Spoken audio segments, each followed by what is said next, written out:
Are you serious? Are you serious, folks? This trade war between the United States and China may actually turn into a real war, a real conflict. Let me tell you what's going on. Now, you guys might remember last week I reported to you that China was flexing its muscles in the South Asia, in the Asia Pacific region, when it sent out a major show of force with battleship groups and 40 surrounding boats and submarines in a very unprecedented move. Well, now we're finding out, according to reports out of South China Morning Post, as Beijing flexes its naval war muscle, the United States is preparing for its own show of force. Naval drills in Asia-Pacific region and in close proximity to the aircraft carrier of China, the Pentagon's reportedly sending an unprecedented 3 aircraft carrier battle groups to the region. The USS Theodore Roosevelt flotilla arriving in Singapore sometime early next week. Also, separately, keep an eye on the USS Carl Vinson and its fleet. They've just paid its first visit to Vietnamese capital, city of Da Nang, since the end of Vietnam War.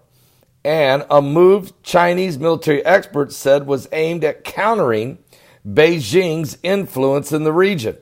Meanwhile, China is believed to have deployed the DF-21D, the carrier killer is what they call it, in the East and South China Seas to fend off any possible U.S. aircraft carrier battle group attacks on coastal cities and the country's economic heartland.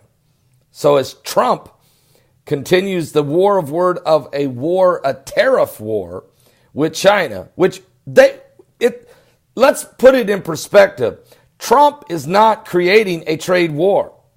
The trade war has been going on for the last 4 presidential administrations. Trump is now finally responding. And China knows it. And so they're concerned where this might go. Maybe China's anticipating a strike on a U.S. aircraft vessel.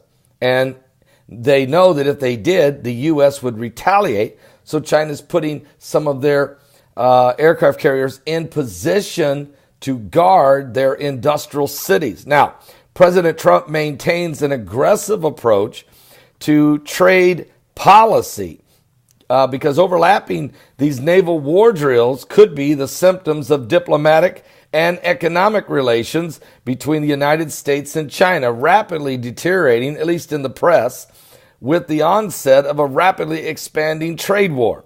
Both countries announced tit-for-tat tariffs this week, which sent shockwaves through the global markets. President Trump maintained his aggressive approach to trade policy. Again, I got to say, he's just responding to 4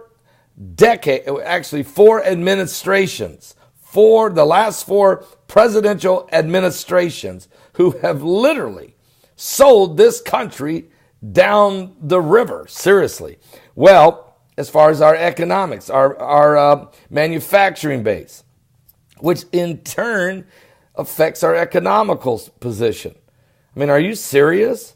So President Trump is maintaining this position. Now, for anyone who missed it, in the span of last 72 hours, China reacted to Trump's $50 billion tariff threat by declaring matching those tariffs of its own on 106 U.S. export products, including aerospace, automobiles, defense, and even soybeans.